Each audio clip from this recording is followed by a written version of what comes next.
नमस्कार, स्वागत है आपका इंडिया न्यूज में। आपके साथ हूं मैं राजीव शर्मा। हाजिर हैं देश का सवाल लेकर। बात कर लेते हैं पश्चिमी उत्तर प्रदेश की, जहां की 58 सीटों पर 10 फरवरी को वोट डाले जाएंगे। लेकिन बीजेपी ने अभी से यहां पर अपनी पूरी ताकत झोंक दी है। गृह मंत्री अमित शाह, उत्तर प्रदेश के मुख्यमंत्री आदित्यनाथ योगी, उप मुख्यमंत्री केशव प्रसाद मौर्य, यूपी बीजेपी के अध्यक्ष स्वतंत्र देव सिंह जैसे दिग्गज पश्चिमी यूपी में प्रचार के लिए उतर चुके हैं। कल कैराना में अमित शाह ने डोर टू डोर कैंपेन किया, तो आज मुख्यमंत्री योगी ने गाजियाबाद में जनसंपर्क अभियान की शुरुआत की। गाजियाबाद में योगी आदित्यनाथ ने एक बार फिर अखिलेश यादव की सरकार पर हमला किया है। योगी ने कहा कि समाजवादी पार्टी के शासन के दौरान भय और आतंक का माहौल था, लेकिन 2017 के बाद से यूपी भयमुक्त हुआ है। पश्चिमी उत्तर प्रदेश में बीजेपी की रणनीति अखिलेश के शासन के दौरान भय और डर के माहौल को निशाना बनाते हुए पलायन के मुद्दे को जोर शोर से उठाने की है। बीजेपी के नेता यहां यह बताने में जुटे हैं कि योगी सरकार में हिंदुओं का पलायन रुका है और अब हिंदू सुरक्षित अपने को महसूस करते हैं। कैराना से लेकर गाजियाबाद तक बीजेपी इसी एजेंडे को आगे बढ़ाने में जुटी हुई है। आपराधिक पृष्ठभूमि के नेताओं के टिकट बंटवारे पर भी अखिलेश यादव बीजेपी के निशाने पर हैं। इससे बीजेपी को ध्रुवीकरण की पटकथा को दोबारा लिखने का मौका मिला है, जो कहीं बहुत समाजवादी पार्टी ने ही उसे मुहैया करा दिया है। देश के सवाल में आज हम चर्चा करेंगे कि क्या ध्रुवीकरण की धार पश्चिम में आर पार की लड़ाई होगी। क्या बीजेपी पश्चिमी यूपी से लखनऊ को फतेह करने की तैयारी में जुट गई है? क्या बीजेपी का कैराना प्लान किसानों की नाराजगी दूर कर पाएगा?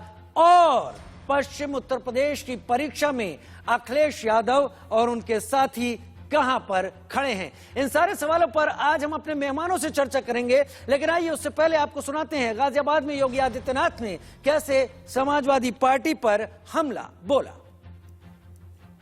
पहले इस पश्चिमी उत्तर प्रदेश में आते थे, क्या स्थितियां थी? भय का माहौल था। बेटियां सड़कों पे नहीं निकल पाती थी, स्कूल नहीं जा पाती थी। बहुत सारी जगह तो ऐसा था कि सायंकाल सूर्यास्त के बाद सुनसान कर्फ्यू जैसा दृश्य हो जाता था। हर दूसरे तीसरे दिन कोई ना कोई दंगा होता था। माफिया सत्ता के संरक्षण में जिस किसी की भी भूमि पर कब्जा कर लेते थे। विकास के बारे में कोई सरकार का विजन नहीं था। शासन की योजनाओं का लाभ गरीबों को नहीं मिल पाता था। भारतीय जनता पार्टी ने राष्ट्रवाद, सुशासन और विकास के मुद्दे पर इस चुनावी समर में अपने संकल्प पत्र के साथ भारतीय जनता पार्टी आई थी। सरकार भी 2012 में आई थी। पहला फैसला क्या था? राम जन्मभूमि पर आतंकी हमला करने वाले आतंकवादियों के मुकदमों को वापस लेने का। फर्क साफ है भाइयों बहनों, फर्क साफ है। वे आतंकवादियों के मुकदमों को वापस लेते थे, माफियाओं को संरक्षण देते थे, प्रदेश के पेशेवर माफिया और हिस्ट्री सीटर उनका शागिर्द बनते थे, सत्ता को शोषण का माध्यम बनाते थे। हमने सत्ता को सेवा का माध्यम बनाया। हमने सत्ता को सेवा का माध्यम बनाया, यह कहना है योगी आदित्यनाथ का। आइए जब आपको हम इस वक्त सुनवाते हैं कि कैसे बीजेपी कैराना के बहाने समाजवादी पार्टी को निशाने पर ले रही है। मौका चुनाव का है और जनता तक ये बात पहुंचानी है कि कहां पर समाजवादी पार्टी समाज को लेकर गलत साबित हुई थी, उसे उभारने की कोशिश में बीजेपी। जहां पहले से लोग पलायन कर रहे थे, आज मैं जब राउंड लेने निकला, उन्होंने कहा मोदी जी की कृपा हो गई, भाजपा की सरकार बनी, योगी जी ने कानून और व्यवस्था को सुधारा है, हमें पलायन करने वाले पलायन कर गए हैं। मैं मित्तल परिवार के साथ बैठा था, कभी उनको भी पलायन करना पड़ा था। बड़े इत्मीनान से परिवार के 11 के 11 सदस्य मेरे साथ बैठे। उन्होंने कहा अब हमें कोई भय नहीं है, सब शांति से यहाँ अपना व्यापार कारोबार कर रहे हैं। भाइयों बहनों, जो लोग प्रदेश में कैराना के माध्यम से कश्मीर बनाने की ओर का सपना देख रहे थे, हमने उनको बोल दिया कि अब कश्मीर भी देश का स्वर्ग बन रहा है और पश्चिमी उत्तर प्रदेश विकास की नई बुलंदियों को छू रहा है। पलायन किसका हुआ उत्तर प्रदेश से? तो दंगाइयों का। पलायन किसका हुआ? तो अपराधियों का। पलायन किसका हुआ? तो व्यभिचारियों का। पलायन किसका हुआ? तो माफियाओं का। पलायन किसका हुआ? तो गुंडागर्दी करने वाले, कब्जा करने वालों का। और प्रगति हुई मेरे प्रदेश की। और अब जब से भाजपा सरकार है, अब पलायन करवाने वालों का पलायन हो रहा है। अब कोई माई का लाल पलायन नहीं करवा सकता उत्तर प्रदेश के किसी नागरिक का। हमारे साथ चार खास मेहमान इस वक्त जुड़ रहे हैं। चर्चा में वो अपनी बात रखेंगे और इस माध्यम के जरिए आप तक ये बात पहुंचाने की कोशिश करेंगे कि आखिर पश्चिमी उत्तर प्रदेश में जो लड़ाई इस वक्त है वो किस दिशा में आगे बढ़ती हुई दिख रही है। चारों मेरे खास मेहमान इस वक्त टीवी स्क्रीन पर मेरे साथ जुड़े हुए हैं। समीर सिंह जी बीजेपी प्रवक्ता के तौर पर मेरे साथ जुड़े हैं, बहुत स्वागत डॉक्टर समीर सिंह आपका। मेरे साथ संजय चोकर जी कांग्रेस प्रवक्ता के तौर पर जुड़े हैं। संजय जी बहुत स्वागत है आपका हमारे साथ जुड़ने के लिए। मनोज यादव भाई मेरे साथ समाजवादी पार्टी के प्रवक्ता के तौर पर जुड़े हैं। मनोज यादव भाई बहुत स्वागत आपका। और चौधरी शावित मलिक साहब, जाना पहचाना चेहरा, हमारे साथ लगातार किसान आंदोलन के दौरान स्क्रीन पर जुड़े रहते थे, अपनी बात ठोक कर कहते थे। राष्ट्रीय अध्यक्ष किसान यूनियन मेरे साथ इस वक्त जुड़े हुए हैं। सबसे पहले डॉक्टर समीर सिंह आप तक आते हुए पहला सवाल मैं आपको ही दे देता हूं, क्योंकि आप लोग काट रख रहे हैं इस वक्त पश्चिमी उत्तर प्रदेश में। गृह मंत्री से लेकर मुख्यमंत्री, डिप्टी सीएम, तमाम लोग इस वक्त उतर चुके हैं। प्रधानमंत्री के उतरने की देर है, वो भी देर सवेर आ ही जाएंगे। भय और आतंक का माहौल, ये योगी आदित्यनाथ का कहना है। जब वो गाजियाबाद पहुंचे, जब वो पश्चिमी उत्तर प्रदेश को संबोधित कर रहे हैं, 2017 के पहले की बात को लेकर वो जनता को संबोधित कर रहे हैं। तो 2022 में 2017 के पहले के उदाहरणों को रखकर आखिर मुख्यमंत्री योगी आदित्यनाथ क्या कहना चाहते हैं? क्या किसान आंदोलन की फांस कहीं गहरे चुभी हुई है, जो अब आपको 2017 के पहले की स्थितियां बताकर 2022 में आपको वोट मांगने पड़ रहे हैं? देखें राजीव जी, माननीय मुख्यमंत्री जी आज गाजियाबाद में थे और उन्होंने डोर टू डोर कैंपेन में 2017 के पहले का उत्तर प्रदेश और 2017 के बाद के उत्तर प्रदेश की तुलनात्मक बातें कही है। चाहे वो किसानों के सवाल पर रहा हो, चाहे लैंड ऑर्डर के सवाल पर रहा हो, चाहे दंगाइयों को संरक्षण देने का रहा हो, चाहे पलायन कराने वालों को संरक्षण देने का रहा हो। देखिए 2017 के बाद उत्तर प्रदेश के अंदर कानून का राज स्थापित हुआ है। जो दंगा कराने वाले थे, जो दंगा करने वाले थे, जो पलायन कराने वाले थे, वो स्वयं पलायित हो गए और पलायन करके उनको जाना पड़ा पश्चिमी उत्तर प्रदेश में। गुंडा माफिया जेल के अंदर है। किसानों की बात करेंगे तो चौधरी चरण सिंह की जन्मभूमि की शुगर मिल रामाला को 500 करोड़ रुपया देके योगी आदित्यनाथ जी ने उसकी क्षमता बढ़ाई। हमने 1,44,000 करोड़ रुपए से ज्यादा गन्ना मूल्य भुगतान किया। हमने किसान सम्मान निधि दी, हमने खेतों को पानी दिया और गांव को बिजली दी। हमने सभी गांव को बिजली दी। हमने 3 गांव को बिजली, 3 जिले को बिजली नहीं दी। हमने उत्तर प्रदेश के 75 जिले के गांव को कहा था 18 घंटे बिजली देंगे, हमने बिजली दिया। हमने खाद और बीज दिया। हमने फसलों की खरीद की।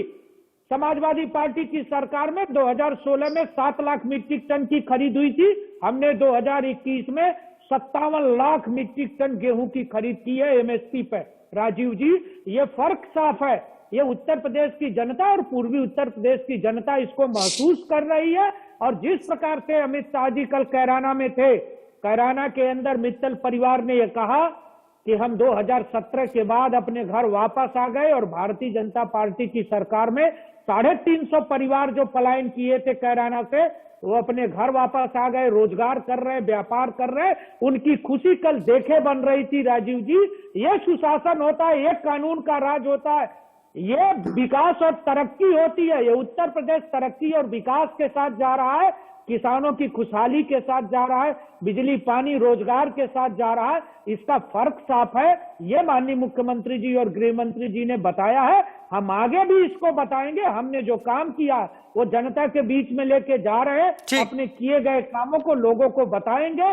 और जो पिछली सरकारों में कुशासन रहा है, भ्रष्टाचार रहा है, अपराध रहा है, उसकी याद निश्चित रूप से दिलाएंगे कि वो समय आ गया है जब दोबारा बीजेपी की सरकार बना के उत्तर प्रदेश के विकास की गति को आगे बढ़ाना। बहुत बढ़िया, मेरी शुभकामनाएं आपको। चुनाव में आप जा रहे हैं, हर दल को मेरी शुभकामनाएं। मैं केवल मॉडरेट कर रहा हूं इस सेशन को, मैं अपनी राय नहीं रख रहा। लिहाजा आपने जो कुछ कहा मेरे सवाल के जवाब में, वो जनता सुन रही है, वही फैसला करेगी आप कितना सटीक रहे अपने सवाल को लेकर। मैं मनोज यादव भाई के पास आऊंगा। आपने कहा ना, आपने इश्यू उठाया, आपने कहा कि पलायन उनका हुआ है जो समाज में तमाम तरह की गलत हरकतें करते थे, असामाजिक तत्व थे, गुंडे थे, बदमाश थे। पलायन हुआ है उस व्यवस्था का जो सारी चीजों को रोकती थी, क्योंकि आप कह रहे हैं कि आपने 3 जिलों की बात नहीं की, आपने पूरे उत्तर प्रदेश की बात की। मनोज भाई, क्या आपको लगता है कि पलायन का मुद्दा, जिसे कल केंद्रीय गृह मंत्री ने कैराना पहुंचकर रेखांकित किया, गृह मंत्री अमित शाह यूं ही किसी बात को नहीं बोलते, हमें लग रहा है कि एक तरह का नैरेटिव उन्होंने सेट करने की कोशिश की कि समाजवादी पार्टी किस पलायन के मुद्दे को किस तरीके से देख रही है, किस तरीके से जुड़ी हुई है। क्या पलायन का मुद्दा, नाहिद हसन की उम्मीदवारी जिस पर बीजेपी हमलावर है, आपकी किसान आंदोलन की पृष्ठभूमि में जो पश्चिम उत्तर प्रदेश में राह आसान थी उसे मुश्किल कर रही है? देखिए, न हिंदू बनेगा न मुसलमान बनेगा, इंसान की औलाद है, इंसान बनेगा जी। और इस देश में जो लोग मजहब के आधार पर और जो लोग ध्रुवीकरण करना चाह रहे हैं, जो लोग मां गंगा में उतराती लाशों का जवाब नहीं दे पाए, उसी लखीमपुर खीरी में कुचलते हुए किसानों पर जवाब नहीं दे पाए, नाहिद हसन पर आइए। नहीं, अभी सवाल पर रहिए, गन्ना किसानों का सवाल पर रहिए। मनोज भाई, मैं आपको आगे बहुत मौका दूंगा, सारे मुद्दे उठाइएगा। मैं आपको यह पूछ रहा हूं, क्या नाहिद हसन की उम्मीदवारी और पलायन का मुद्दा जैसा बीजेपी ने रेखांकित किया है, वो पश्चिमी उत्तर प्रदेश में आपकी आसान राह में मुश्किलें तो नहीं पैदा कर रहा? मैं उसी पर आ रहा हूं और आपके ही प्रश्नों का जवाब दे रहा हूं। मैं समझता हूं कि थोड़ा धैर्य भी रखेंगे आप, बड़ा व्यग्र दिख रहे हैं आप, तो व्यग्रता से पत्रकारिता न करिए, धैर्य के साथ। व्यग्रता तो आप लोगों में कुछ ज्यादा है। अगर आप खांचों में रख के बात करेंगे तो मैं और आप उलझते रहेंगे, छलक गए, मैं और आप उलझते चले जाएंगे। मनोज भाई, आपने ठीक है। डॉक्टर समीर, आपने पूरी बात कही। समाजवादी पार्टी किसी भी अपराध के प्रति और अपराधी के प्रति 0 टॉलरेंस रखती है। आपको पश्चिमी उत्तर प्रदेश में ही एक जिला है संभल, और संभल में आपने देखा होगा कि एक हमारे पार्टी के पूर्व के प्रत्याशी रहे दलित व्यक्ति के और उनके बेटे की सरेआम दिन दहाड़े राइफल से हत्या की गई, आपने देखा। उसी मेरठ में एक बेटी के साथ क्या हुआ देखा आपने। हाथरस में बेटी को रात के 2 बजे मिट्टी का तेल डाल के जला दिया जाता है, आपने देखा ही होगा। तो पूरे उत्तर प्रदेश में, और जो इन्होंने विकास की बात करी उस पर मैं कह रहा हूं कि इनका विकास ऐसा है कि इनको फ्लाईओवर कलकत्ता का दिखाना पड़ता है, इनके एयरपोर्ट ऐसे बनते हैं कि चाइना के दिखाने पड़ते हैं, और फैक्ट्रियां इनको अमेरिका से लाने पड़ती। तो जिनका विकास छदम हो, जिनको आम लोगों से जरूरी सवालों पे, ये इस पर उसी पश्चिमी उत्तर प्रदेश पे ही हम बात करना चाह रहे हैं कि जिस पश्चिमी उत्तर प्रदेश के बॉर्डर पे बैठ करके दिल्ली के सरकार के मुहाने पे बैठ करके और इस देश के 700 किसानों ने अपनी शहादत दे दी। 700 किसान मर गए भाई साहब। 700 किसानों की लाश बिछा दी जाएगी तो मैं समझता हूं कि कोई भी क्रूर से क्रूर शासक होगा उसको जरा सा भी मर्म होना चाहिए, संवेदना आनी चाहिए। लेकिन उन किसानों के प्रति भी संवेदना दिखाने के बजाय प्रधानमंत्री नरेंद्र मोदी ने यह कहा कि वो हमारे लिए मरे क्या, और उन्हीं के पार्टी के गवर्नर ने सवाल खड़ा किया। उस व्यक्ति से और उस योगी आदित्यनाथ से आप उत्तर प्रदेश की जनमानस क्या उम्मीद कर सकती है, जब जिसके मुहाने पर, जिसके दरवाजे पर उत्तर प्रदेश का नौजवान जब अपना रोजगार मांगने जाता है तो बर्बर लाठियां चलाई जाती हैं। जब शिक्षा मित्र जाते हैं, शिक्षा मित्र बहने जाते हैं, उनके अपने सिर तक मुड़वाने पड़ते हैं। उसी पश्चिमी उत्तर प्रदेश में मैं आपसे कह रहा हूं कि शामली, कैराना, मेरठ और मेरठ के सरधना से लेकर के आप सारे जिलों में कितनी चीनी मिले हैं, अगर आप उसको अध्ययन कर ले। मैं आपको इंडियन एक्सप्रेस की रिपोर्ट बता रहा हूं, आप इंडियन एक्सप्रेस की रिपोर्ट पढ़ लीजिए कि अभी पश्चिमी उत्तर प्रदेश में 16,000 करोड़ रुपया गन्ना किसानों का बाकी है। जो किसानों की शहादत हुई है उसमें कितने पश्चिमी उत्तर प्रदेश के लोगों ने, क्या जाट समाज के सर्वोच्च नेता जयंत चौधरी पर किस तरह से बर्बरता पूर्वक लाठीचार्ज हुई, आपने देखा कि नहीं देखा? किस तरह का वो अन्याय कर रहे थे? ठीक एक है। बेटी के साथ अन्याय हुआ था, ठीक उसके है। साथ संवेदना प्रकट ठीक करना है, क्या क्या कोई गलत मतलब बात मैं है क्या? समझ गया, इससे बीजेपी को क्या- कुछ क्या- हासिल नहीं होगा। क्या ये मैं सारे उत्तर मेहमानों को प्रदेश वक्त दे दूं, मनोज जी, सब सारे मेहमानों को वक्त दे दूं, खत्म कर रहा हूं। आपके पास भी आऊंगा। मैं मेरे साथ आपसे संजय कह रहा चोकर हूं, जी, संजय चोकर जी जुड़े अब हुए हैं ये क्या कांग्रेस लोग प्रवक्ता भूल के तौर पर। पाएंगे? संजय आप चोकर जी, ध्रुवीकरण करने जिस का तरीके काम से करें। आप जिस ये तरीके से बताओ ना कि नहीं आपने नहीं नहीं नहीं विकास नहीं क्या किया? नहीं मनोज जी, आपने रोजगार मनोज जी, कितना लाया? मनोज जी, नहीं आपने नहीं, सड़क आप कितनी अंतहीन बनाई? नहीं बोल उसी सकते। पश्चिमी मेरे उत्तर और भी मेहमान अरे हैं आप सुन और तो वो भी लीजिए। आपके बराबर हैं, उनका भी सम्मान करना है। आपकी रैली और आपके भाषण के लिए मैं सारा वक्त नहीं रख सकता, मुझे सबको वक्त देना है और सबका सम्मान मेरे लिए बराबर है। संजय चोकर जी, जो संजय चोकर जी फिलहाल जो नैरेटिव केंद्रीय गृह मंत्री ने खींचने की कोशिश की है पलायन के मुद्दे को लेकर, और जो समाजवादी पार्टी जवाब दे रही है, क्या आपको लग रहा है कि पश्चिमी उत्तर प्रदेश जो अब कांटे की लड़ाई में है, जहां पर कई बहुत हम सब समझ रहे थे कि बीजेपी को दिक्कत आती दिख रही है, वहां पर कांग्रेस अपने किस मुद्दे के साथ आगे जा रही है, या बीजेपी और समाजवादी पार्टी के तय किए हुए ही मुद्दों पर कांग्रेस भी खुद को सामने रख रही है? नहीं, देखिए, चुनाव है और कल आपने देखा अमित शाह जी कैराना आए, और आज मैं अभी देख रहा था योगी जी अपनी बात रख रहे थे। देखिए, जब भी बीजेपी किस स्ट्रैटेजी पे चुनाव लड़ती है पूरे देश के लोगों को पता है। जब चुनाव आता है तो ये हिंदू मुस्लिम की बात करने लगते हैं, जब चुनाव आता है तो लोग रोजगार की बात करते हैं, ये पलायन की बात शुरू कर देते हैं। अभी आप देख रहे थे योगी जी को, उन्होंने एक भी शब्द ये नहीं कहा कि बड़े मुद्दे थे जब इनकी सरकार आई 2017 में, रोजगार, भ्रष्टाचार, महंगाई, इन्होंने तीनों मुद्दों पे कोई बात नहीं करी। अब जब इनसे बात करते हैं, जवाब मांगते हैं महंगाई के बारे में, तो ये जम्मू कश्मीर की बात करते हैं। जब आप इनसे अगर रोजगार की बात करें तो ये पलायन की बात शुरू कर देते हैं। तो ये देखिए, 2017 से पहले समाजवादी पार्टी की सरकार थी, वो भी लोगों ने देखी है।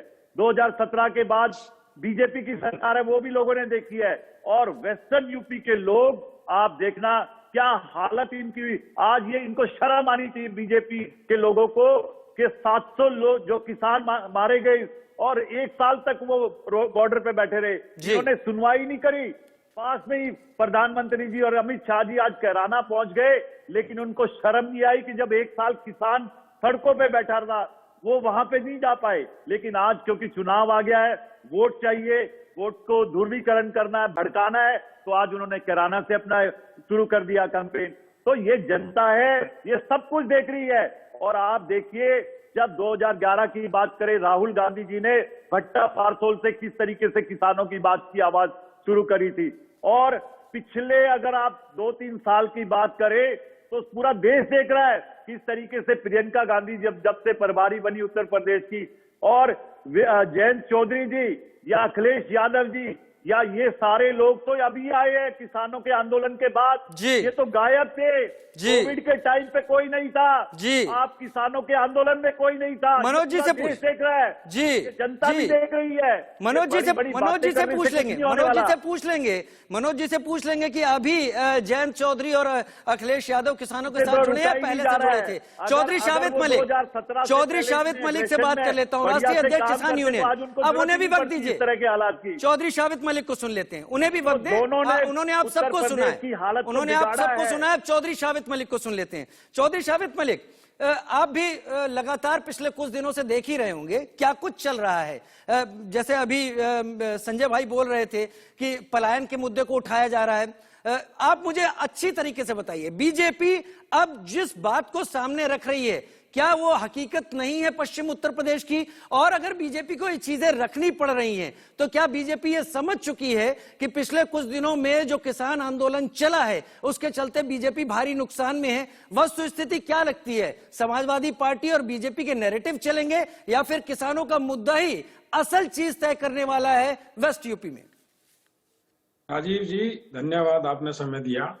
और मैं आपको बता दूं आपके दर्शकों को कि मैं शामली से ही हूं, कैराना से जी। शामली और कैराना के बीच की दूरी 10 किलोमीटर है। मैं आपके सवाल का जवाब दूंगा, लेकिन उससे पहले समीर जी ने 2 चीजें कही थी, उनका जवाब दे दूं। जो नाहिद हसन को लेकर सब लोग चर्चाएं कर रहे हैं जी, मैं आपको बता दूं, आजाद भारत के बाद में उनके बाबा सांसद रहे अख्तर हसन, उसके बाद में उनके पिताजी ऐसे आदमी अनवर थे जो हुसैन। वर्ल्ड रिकॉर्ड बनाए हैं, जो अनवर लोकसभा के, हुसैन। राज्यसभा के, विधान परिषद के और विधानसभा के चारों सदनों के मेंबर रहे। इसके बाद इनकी माताजी सांसद रही और ये 2 बार विधायक रह लिए। अगर आप लोग फर्जी मुकदमा करके किसी को अपराधी घोषित करेंगे तो ऐसे तो जो मंत्री हैं, सुरेश राणा पे भी मुकदमे हैं, संगीत सोम पे भी हैं, इनके खिलाफ केशव मुकदमा प्रसाद कब मौर्य पे दर्ज भी हुआ? है। हम कैसे कर रहे हैं? हम कैसे कर रहे हैं? इनका मुकदमा समीर जी, करने के बाद कितना दर्ज हुआ? समीर जी, दूसरी बात सुन लीजिए समीर जी, अपने मौके पर जवाब देना, आपको पूरा समय मिलेगा। अरे लोगों का आप कोई नरसंहार जवाब करा नहीं हुआ दे पाओगे, है, मैं चैलेंज तड़ीपार करता पर हूँ। मुकदमा कब दर्ज हुआ ये मैं बताओगे? चैलेंज नहीं नहीं नहीं नहीं, समीर जी, समीर जी, समीर जी, मनोज जी, समीर जी, संजय जी को देखिए, संजय जी ने अपनी बात कही, शांति से हैं। अरे समीर जी, एक मिनट, नहीं इस तरह से नहीं चल पाएगा। समीर जी, मनोज जी चौराहे पर नहीं है, चौराहे पर नहीं है हम सब। आप सब लोग सम्मानित प्रवक्ता हैं, थोड़ा तो सम्मान बनाइए अपना।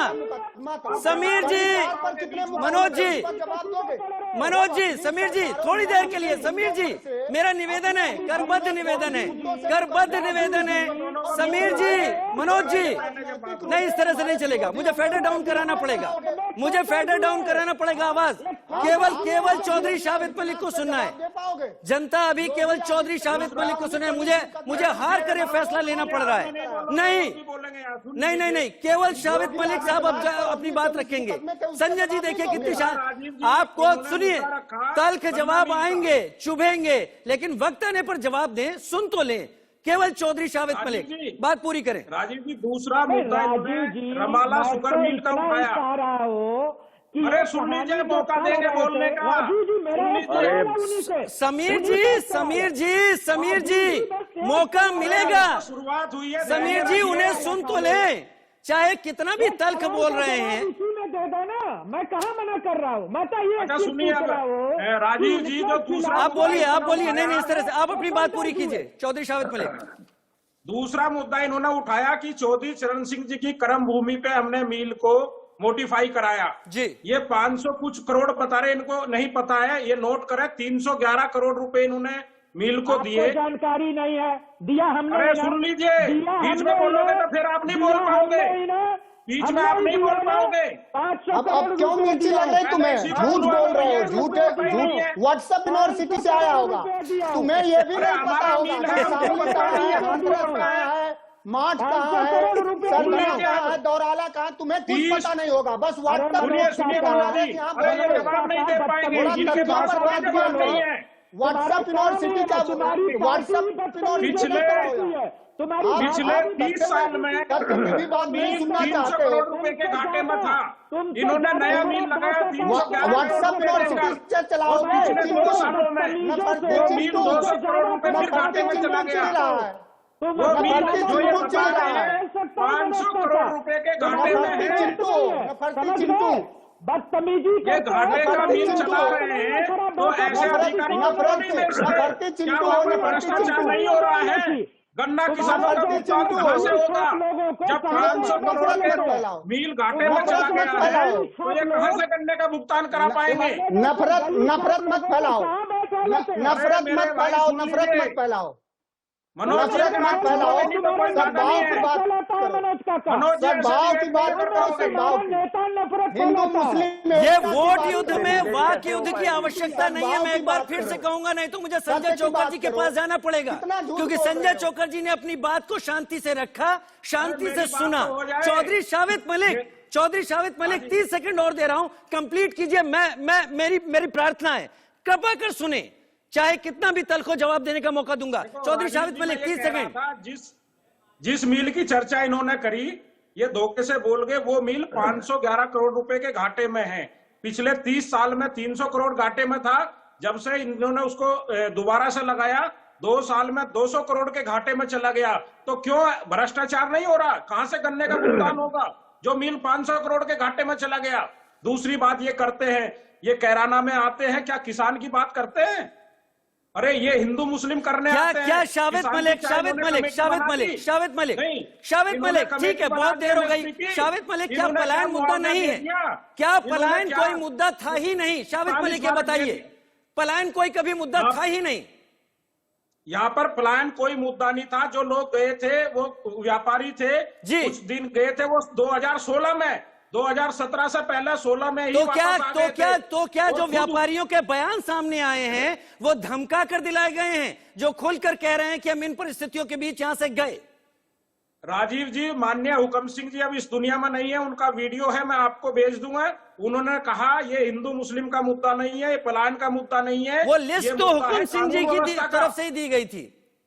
ये कानून व्यवस्था का मुद्दा उन्होंने चलिए बताया ठीक है, था। कानून व्यवस्था का मुद्दा है। अब डॉक्टर समीर सिंह के और पास वो में आता हूं। 2016 में डॉक्टर वापस आ समीर गए सिंह, थे। डॉक्टर समीर सिंह, इससे पहले कि मैं ब्रेक इनसे पर जाऊं, पूछो, 30 14 सेकंड दिन में आपको भुगतान भी दे रहा किया था, हूं, फिर उसके बाद बाकी चर्चा वक्त के साथ करूंगा। क्या प्रधानमंत्री ने पलायन कोई 22 मुद्दा ही नहीं है? जनसभाओं में कहा डॉक्टर था। समीर सिंह, पलायन कोई बिल्कुल मुद्दा नहीं है? बिल्कुल बिल्कुल मुद्दा है, बिल्कुल मुद्दा है, बिल्कुल मुद्दा है राजीव जी। रोटी जिस पे प्रकार बात कर से लो, नाहिद रोजगार हसन पे को बात कर इन्होंने लो, शिक्षा प्रत्याशी मित्रों पे बनाया, बात कर लो, नाहिद 69,000 हसन को शिक्षक भर्ती पर समाजवादी बात पार्टी कर ने लो, प्रत्याशी बनाया, किसानों क्यों के बनाया? समृद्धि के लिए आपने क्या अरे किया? समीर जी, ये बता दीजिए गन्ने का किसान- भुगतान मनोज जी हेडलाइन लेकर आपके पास आ रहा हूं, हेडलाइन लेकर आ रहा हूं आपके कब पास। करा दोगे? ये आवारा जानवर जो फसल खा रहे हैं इनका इंतजाम कब करोगे?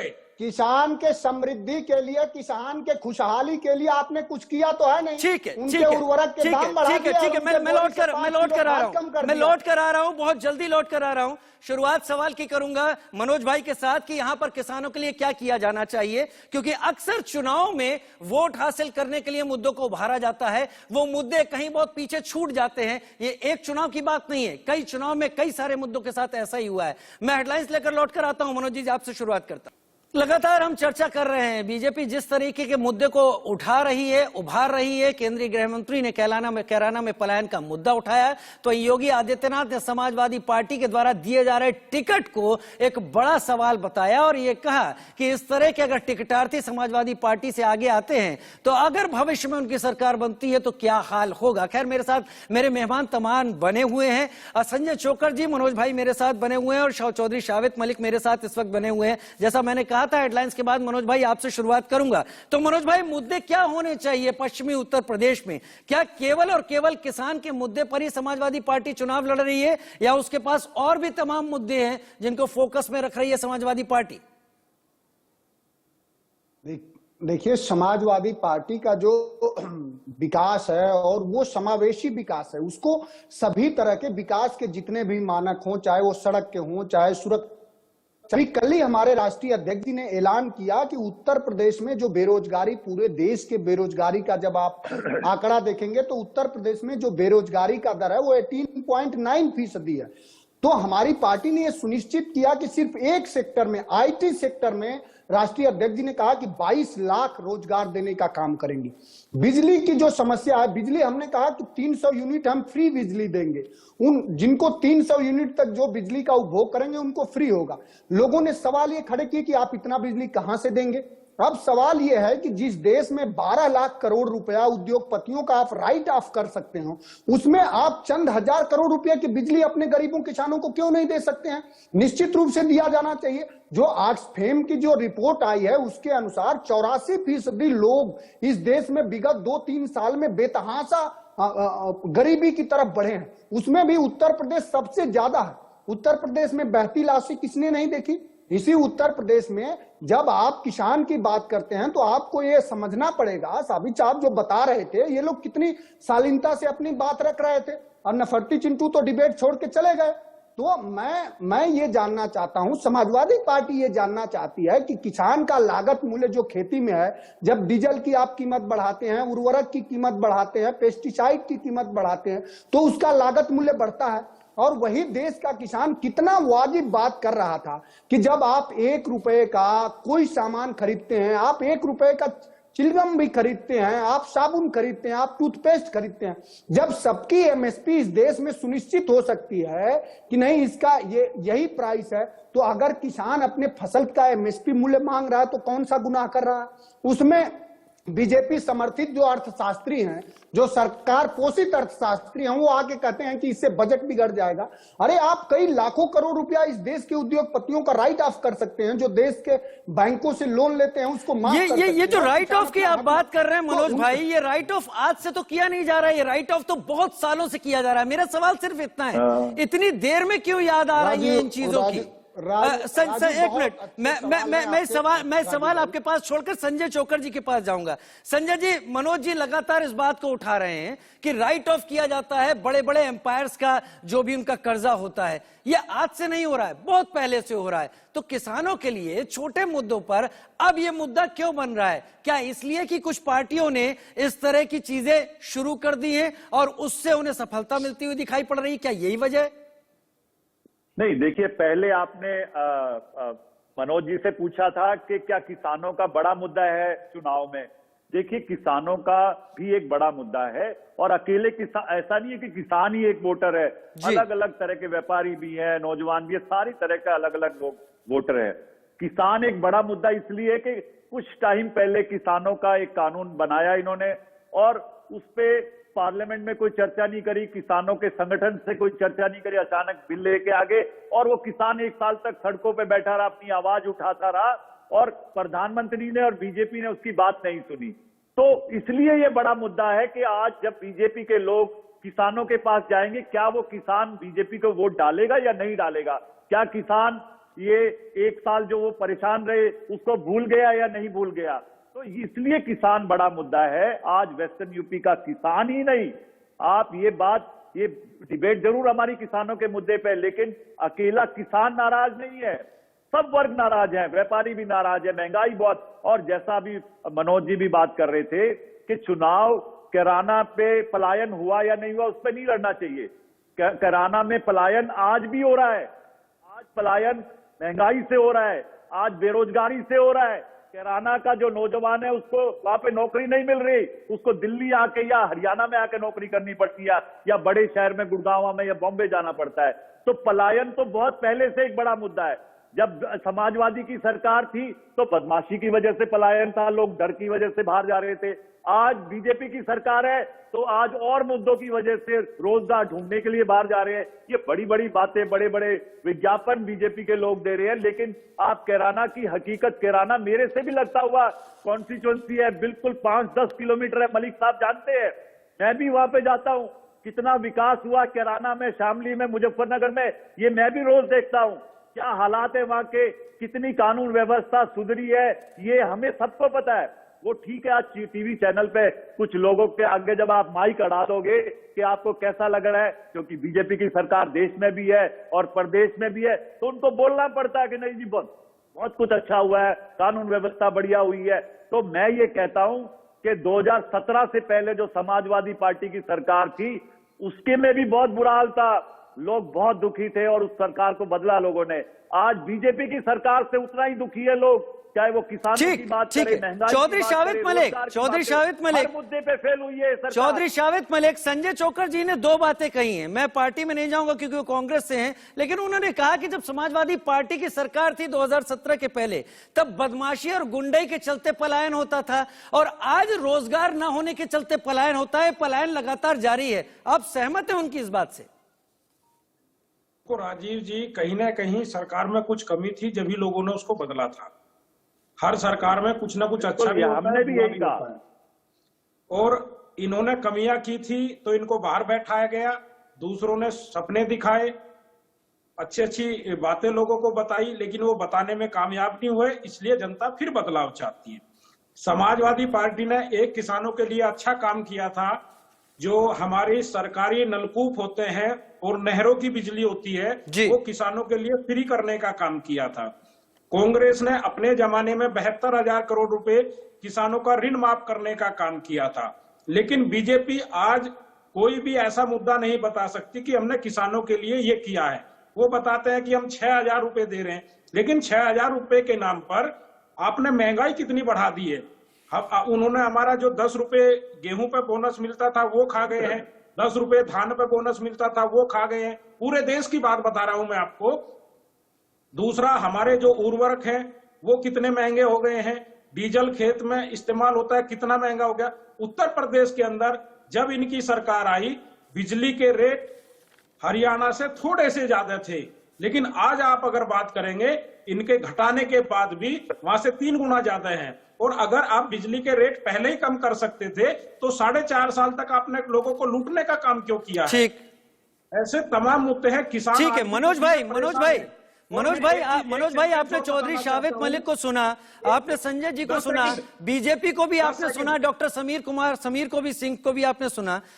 समाजवादी पार्टी को लेकर इन अलग अलग लोगों का एक राय है कि अगर समाजवादी पार्टी की सरकार यहां पर गई तो उसकी सत्ता के दौरान बदमाशी रही, गुंडाई रही। आप इस टैग को कैसे रिमूव करेंगे, या सिर्फ आप ये कहेंगे ये राजनीतिक बयानबाजी है आप लोगों के खिलाफ, लिहाजा हर पार्टी आपको इसी दायरे में रखती है?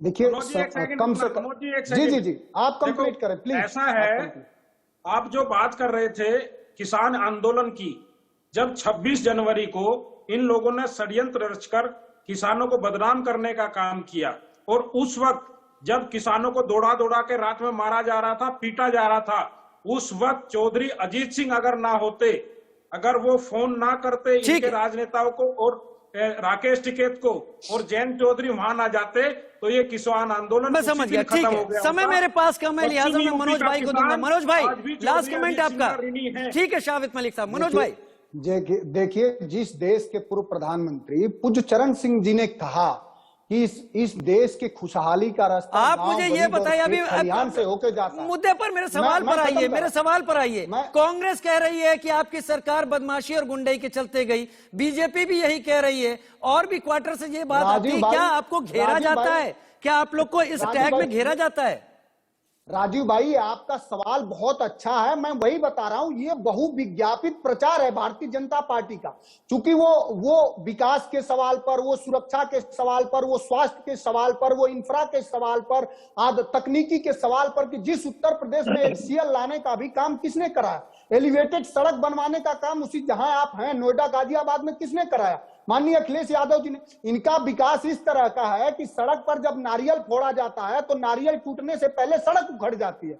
तो अब लोग सोचते हैं कि और किसी मुद्दे पे तो आप समाजवादी पार्टी को घेर ही नहीं सकते। तो ये बहुविज्ञापित प्रचार है, और आपके माध्यम से पूरे जनता तय करेगी उत्तर प्रदेश की किसका विज्ञापित प्रचार है, किसने नैरेटिव अपनी तरफ से गढ़े और रचे हैं। उत्तर प्रदेश की जनता बहुत स्मार्ट हो गई है, उसे यह पता है कि कॉर्पोरेशन का चुनाव क्या होता है, विधानसभा चुनाव क्या होता है, लोकसभा चुनाव क्या होता है। वोटर अब कमजोर तो कतई नहीं रहा है। देखते हैं आप लोगों के मुद्दों को कैसे लेता है। बहुत शुक्रिया हमारे साथ देश का सवाल में जुड़ने के लिए। देश का सवाल में फिलहाल इतना ही, और अब आगे बढ़ते हैं। बड़ी खबर इस वक्त की, उपराष्ट्रपति वेंकैया नायडू कोरोना पॉजिटिव पाए गए हैं। उपराष्ट्रपति वेंकैया नायडू ने ट्वीट कर यह जानकारी दी है।